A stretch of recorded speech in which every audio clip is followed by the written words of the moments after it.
does a middle manager even do? Well, nobody knows, but they get paid more than you, and that's a good enough reason. You've been putting in tons of extra hours. You're doing the work of 2 employees. No one notices, but you brought a VP some coffee, and he liked that.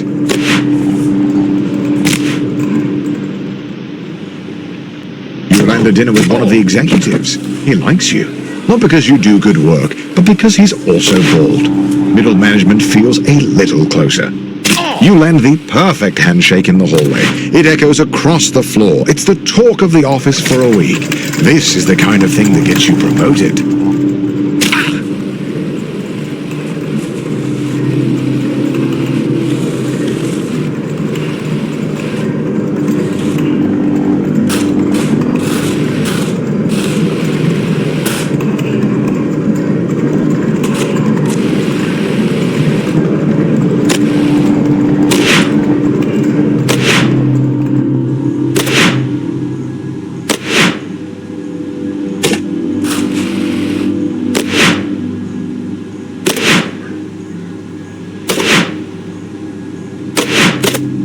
Finally, the company opens up a single middle management position. All you have to do is beat the rest of the applicants and the job is yours. The bumpers are a metaphor for the other applicants.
The second round of interviews cuts out 90% of the applicants. The herd has been thinned out and you're still standing strong.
After months of grueling interviews, corporate dinners, and endless schmoozing, you find a letter on your desk. One of the two positions is yours. They created another position for Ted. His uncle is a VP. The prestige of middle management. You're assigned a team of juniors, a huge pay raise, and your own office with a view. Not that office. Don't be ridiculous. Oh, and by the way, if your team's earnings drop to the bottom 30%, you'll be fired. Welcome to middle management. No one really knows what you do here, and in fact, no one really knows how to get promoted. Progressing at this stage of your career feels like a confusing maze with no clear path forward.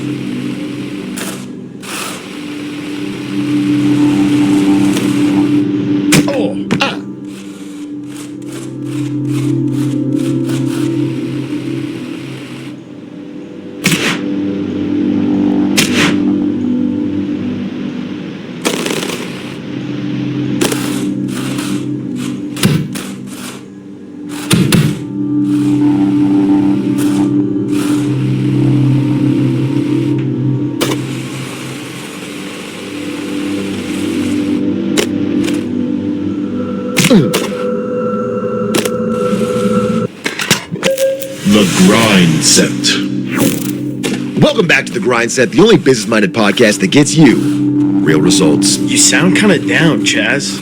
What's going on? I am a little down, TJ. I'm currently coming to terms with how hard it is to be rich. Everyone says being rich is easy, but it's hard.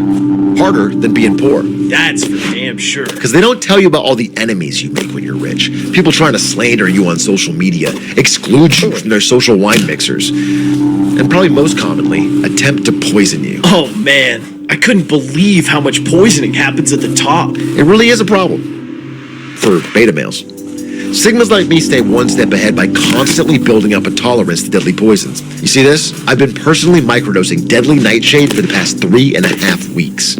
And my doctor told me it's dangerous. He told me to stop. You know what I told him? Nothing. I was actually pretty sick. Hard to speak.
He calls you with a job offer, but you have to decide right now.